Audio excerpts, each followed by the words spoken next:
Hello students, welcome to the session. ఈ రోజు మనం టెస్ట్ ఎక్స్ప్లెనేషన్లో భాగంగా the Rashtrakuta dynasty or the Rashtrakuta empire గురించి నేర్చుకుందాం. Okay, so question number 1, which of the following was the permanent capital of the Rashtrakuta kingdom? So కింది వాటిలో రాష్ట్రకూట రాజ్యం యొక్క శాశ్వత రాజధాని ఏది అని అంటున్నారు. సో ఇక్కడ రాష్ట్రకూట ఎంపైర్ యొక్క పర్మనెంట్ క్యాపిటల్ గురించి అడుగుతున్నారు. సో వాళ్ళలో ఉన్న డిఫరెంట్ రూలర్స్ డిఫరెంట్ క్యాపిటల్స్ నుంచి రూల్ చేయడం జరిగింది. బట్ వాళ్ళల్లో ఎవరైతే ఒక పర్మనెంట్ కింగ్ ఉన్నారో ఆయన ఏం చేశారు అంటే ఒకటే క్యాపిటల్ నుంచి ఎక్కువ రోజులు రూల్ చేయడం జరిగింది. అండ్ రాష్ట్రకూట డైనాసిటీకి దాన్ని పర్మనెంట్ క్యాపిటల్ లాగా ఎస్టాబ్లిష్ చేయడం జరిగింది అనమాట. సో మనకి కింద ఆప్షన్స్లో ఏమిచ్చారు?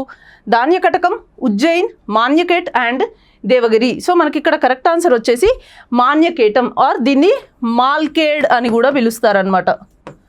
సో రాష్ట్రకూట డైనాసిటీలో అమోఘవర్ష ఎవరైతే ఉన్నారో అమోఘవర్ష 1 ఆయన ఈ పర్టికులర్ ప్లేస్ని మాన్యకేట లేదా మాల్కేడ్ని ఆ రాష్ట్రకూట డైనాసిటీ యొక్క పర్మనెంట్ క్యాపిటల్ లాగా ఎస్టాబ్లిష్ చేయడం జరిగిందనమాట. సో మనకి మిగతా ఆప్షన్స్లో చూసుకున్నట్టయితే ధాన్యకటకం ఉంది. ధాన్యకటకం వచ్చేసి శాతవాహన డైనాసిటీస్ యొక్క క్యాపిటల్. ఉజ్జయిని వచ్చేసి మౌర్యన్ రూలర్స్ అవంతి డైనాసిటీ వాళ్ళ యొక్క క్యాపిటల్గా ఉండింది. అండ్ నెక్స్ట్ దేవగిరి వచ్చేసి యాదవ డైనాసిటీస్ యొక్క క్యాపిటల్గా ఉండింది అనమాట. ఓకేనా, ఇక్కడ మనకి రాష్ట్రకూటాస్ యొక్క పర్మనెంట్ క్యాపిటల్ గురించి అడిగారు. Correct answer is option 3 మాన్యకేట.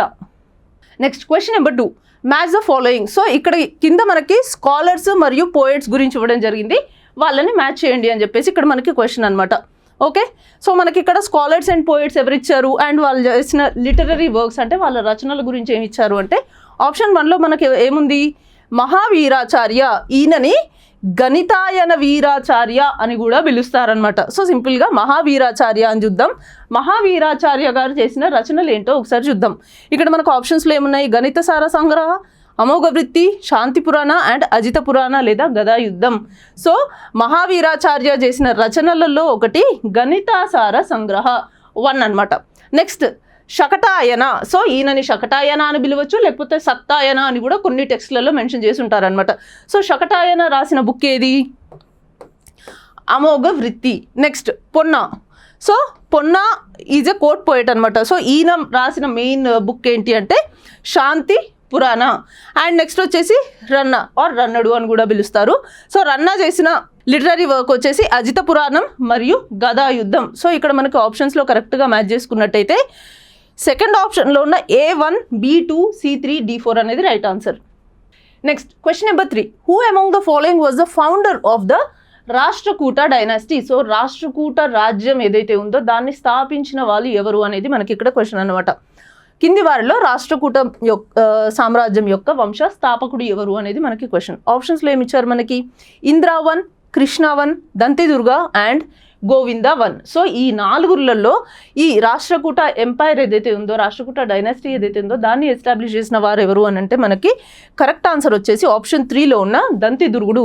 కొన్ని టెక్స్ట్లలో మనకి దంతివర్మ దుర్గా అని కూడా ఇస్తారు. సో అది కూడా కరెక్టే అనమాట.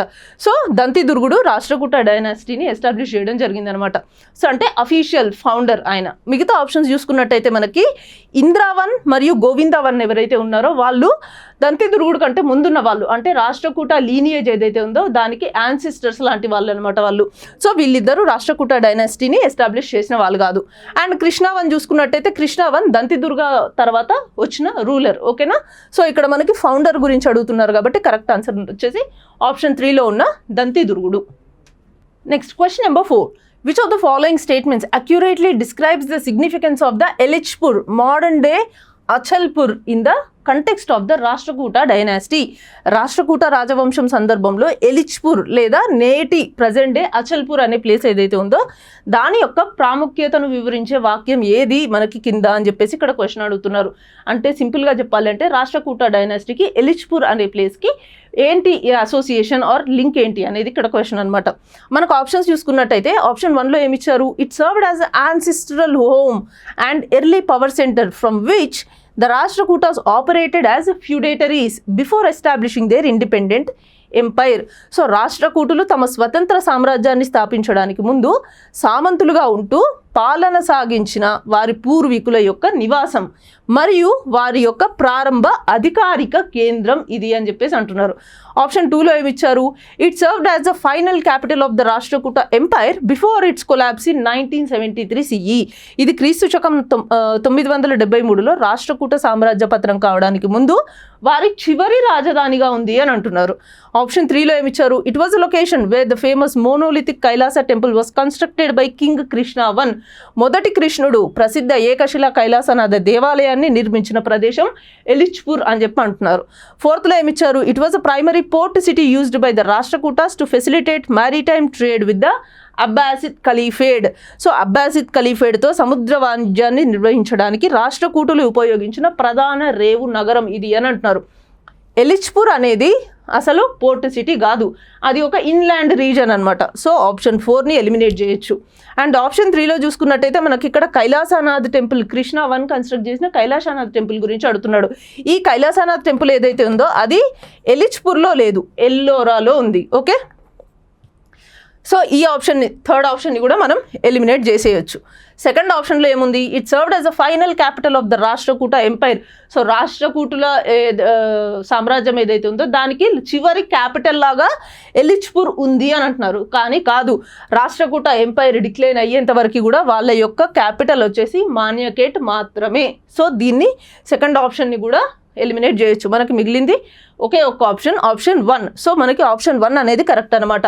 సో రాష్ట్రకూట డైనాసిటీ యొక్క యాన్సిస్టర్స్ ఎవరైతే ఉన్నారో వాళ్ళు వేరే సామ్రాజ్యానికి ఫ్యూడేటరీస్ అంటే సామంత రాజులుగా ఉన్నప్పుడు వాళ్ళు ఎలిచ్పూర్ నుంచి రూల్ చేసేవాళ్ళు అనమాట. ఓకేనా, సో ఇది మనకి కరెక్ట్ ఆన్సర్. ఎలిచ్పూర్ ఏంటి అంటే రాష్ట్రకూటులు తమ స్వతంత్ర సామ్రాజ్యాన్ని అంటే వాళ్ళు ఒక ఇండిపెండెంట్ కింగ్డమ్ని ఎస్టాబ్లిష్ చేసుకోకముందు వేరే దానికి సామంత రాజులుగా ఉన్నప్పుడు ఎలిచ్పూర్ నుంచి రూల్ చేసేవాళ్ళు. ఓకే, 4th క్వశ్చన్కి correct answer option 1. Next question number 5. Rashtrakuta king Dhruva added the symbols of the Ganga and Yamuna rivers to his imperial banner or insignia to celebrate his victory over which of the following pairs of the north Indian kings. Rashtrakuta రాజు ధ్రువుడు ఉత్తర భారతదేశ దండయాత్రలో విజయం సాధించినందుకు గుర్తుగా తన రాజ పతాకంపై గంగా యమున నదుల యొక్క చిహ్నాలను చేర్చడం జరిగింది. అయితే ఆయన క్రింది ఏ ఉత్తర భారత రాజులను ఓడించారు అని అడుగుతున్నారు. సో రాష్ట్రకూట రూలర్ ధ్రువ ఎవరైతే ఉన్నారో ఆయన నార్త్ ఇండియన్ కింగ్డమ్స్ అయిన 2 డైనాసిటీస్ యొక్క రూలర్స్ని ఓడించాడనమాట. వాళ్ళని ఓడించిన తర్వాత గంగా మరియు యమున, గంగా యమున అంటే నార్త్ ఇండియాలో ఫ్లో అయ్యే మేజర్ రివర్స్ అనమాట. సో ఆ గంగా యమున రివర్స్ యొక్క సింబల్స్ని ఆయన రాజ పతాకంకి యాడ్ చేసుకోవడం జరిగిందనమాట. సో ఏ 2 నార్త్ ఇండియన్ రూలర్స్ని ఆయన డిఫీట్ చేశారు అనేది మనకి ఇక్కడ క్వశ్చన్. ఆప్షన్స్ చూసుకున్నట్టయితే ఆప్షన్ 1లో ఎవరున్నారు, ప్రతిహార డైనాసిటీ యొక్క వత్సరాజ అండ్ పాలా డైనాసిటీ యొక్క ధర్మపాలుడు. ఆప్షన్ 2లో ఎవరున్నారు, వేంగి చాళుక్యుల నుంచి గుణగ విజయాదిత్యుడు అండ్ పల్లవ డైనాసిటీ నుంచి దంతివర్మ అండ్ చోళా డైనాసిటీ నుంచి పరాంతక చోళ. సో ఆప్షన్స్ చూసి మీరు ఈజీగా ఐడెంటిఫై చేయొచ్చు. ఎందుకంటే వేంగి చాళుక్యులు, పల్లవులు, చోళులు Deccan and south India rule చేశారు కానీ నార్త్ ఇండియన్ కింగ్స్ కాదు వాళ్ళు. సో మనం ఈ 3 ఆప్షన్స్ని ఈజీగా ఎలిమినేట్ చేసేయచ్చు. మనకి మిగిలిన ఆప్షన్ ఏది, ఆప్షన్ 1 ఒకటే. సో ప్రతిహార కింగ్ అయిన వత్సరాజు మరియు పాలా కింగ్ అయిన ధర్మపాలని ఆయన యుద్ధంలో ఓడించిన తర్వాత ధ్రువ ఏం చేశారంటే వాళ్ళకి అసోసియేట్ అయి ఉన్న ఈ 2 గంగా యమున నదుల యొక్క చిహ్నాలను ఆయన తన రాజ పతాకంలో చేర్చుకోవడం జరిగిందనమాట. సో ఆప్షన్ 1 అనేది మనకి కరెక్ట్ ఆన్సర్. సో ఈ రాష్ట్రకూట రూలర్స్ ఎవరైతే ఉన్నారో వాళ్ళకి వేంగి చాళుక్యులు, పల్లవులు, చోళులతో కూడా రైవల్రీ ఉంది, ఎనిమిటీ ఉంది. కానీ వీళ్ళతో ఎనిమిటీ ఎవరైతే పెట్టుకున్నారో రూలర్స్ రాష్ట్రకూట ఎంపైర్కి సంబంధించిన వాళ్ళల్లో ధ్రువ అనే కింగ్ లేడనమాట. ఓకేనా.